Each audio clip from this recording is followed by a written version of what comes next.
Friends வேறு ஒன்றும் இல்லை. இந்த வீடியோ எதுக்குன்னா நிறைய பேர் கமெண்ட்டில் சொல்லுதாங்க நீ த்ரோ எறியுதுன்னு. நான் உண்மையை சொல்லணும்னா நான் பவுலரே கிடையாது.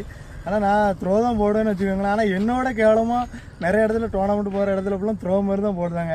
இப்போ உங்களுக்கு நான் ஒரு 3 பந்து போட்டு காமிக்கேன். நான் த்ரோ பண்ணுதுன்னா பவுலிங் போடுதுன்னு பார்த்து சொல்லிடுங்க. நம்ம லைஃப்ல நிம்மதியாக இருக்கணும்னா ஒரே விஷயம் தான், முதல்ல அடுத்த என்ன நினைப்பாங்க தூக்கி போடணும்.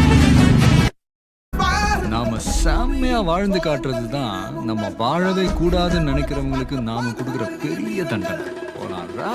நம்ம வேலையை நாம செய்யணும் சார். உலகம் 1000 சொல்லும், உலகம் 1000 சொல்லும், வாழ்ந்தாலும் ஏசும் தாழ்ந்தாலும் ஏசும், வையகம் இதுதானடாங்கிற மாதிரி உலகம் 1000 சொல்லும். நம்ம மனசாட்சிக்கு தெரியும் நம்ம எப்படின்னு ஓடிக்கிட்டே இருக்கணும். உன்னால முடியாதுன்னு யாராவது சொன்னா நீ நம்ப வேண்டியது அவங்கள இல்ல, ஒண்ணு இந்த உலகம் ஜெயிச்சிருவேன்னு சொன்னா கேட்காது, ஆனா ஜெயிச்சவன் சொன்னா கேட்கும். நீ எது பேசுறதா இருந்தாலும் ஜெயிச்சுட்டு பேசு.